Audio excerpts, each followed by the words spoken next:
The Las Vegas Grand Prix was a bittersweet one for Ferrari. Coming into the weekend, Ferrari were expected to be the fastest car on the circuit. However, as the practice session started, Mercedes emerged as the quickest around the streets of Vegas. But this wasn't the only problem for Ferrari. They also faced some issues with their drivers, which could lead to a bigger problem at the worst possible time for the team. During the second stint of the race, Carlos Sainz was in front with Leclerc and Hamilton behind. Due to the threat from Hamilton, Ferrari had asked the Spaniard to let his teammate through as his race pace was faster.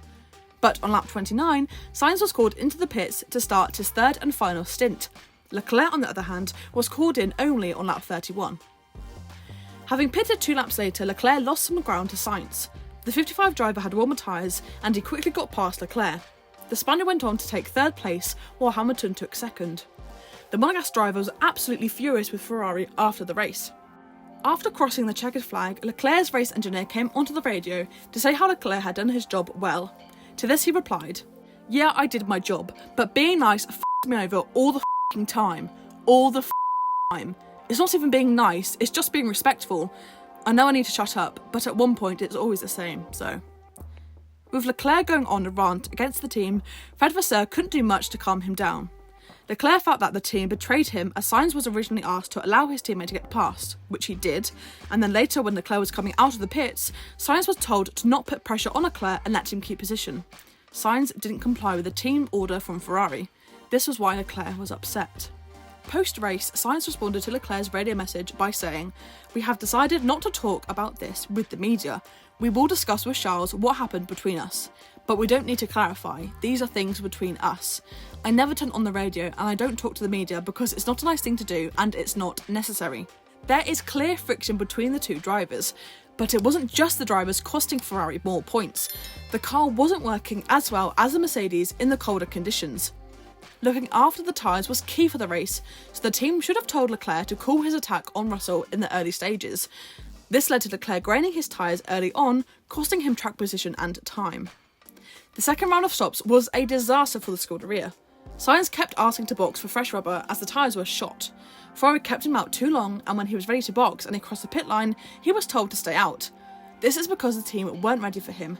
This led to Sainz shouting down the radio, "Wake up guys, come on." All these mistakes proved costly as by the closing stages, Lewis Hamilton's tyres had grained and he was losing time. If Ferrari had worked out the correct strategy and the drivers hadn't tripped over each other, maybe second place was in reach and they could have eaten more into McLaren's lead. Carlos is leaving after the final 2 races and is driving for himself.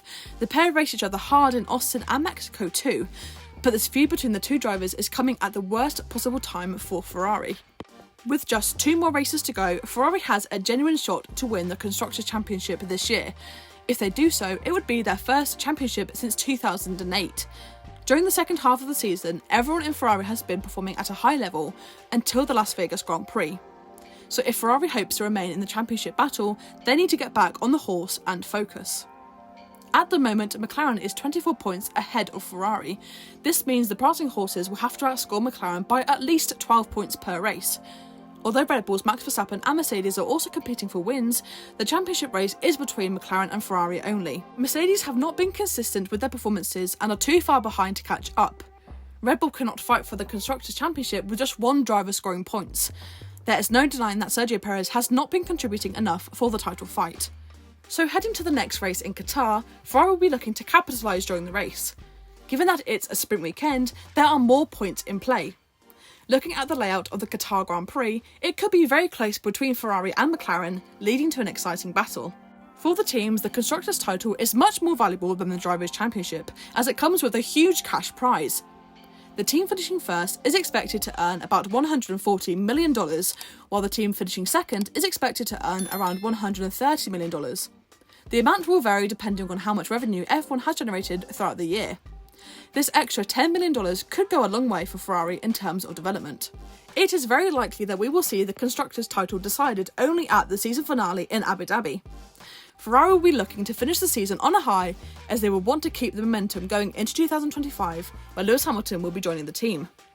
With how the 2024 season has been going, it is near impossible to predict who will come out on top. This year we have had 7 drivers with different Grand Prix wins, 4 different teams finishing 1-2 in different races. So these next 2 races are going to be very exciting for F1 fans. Do you think Ferrari can beat McLaren in the Constructors' Championship in the final 2 races? Post your thoughts in the comment section below.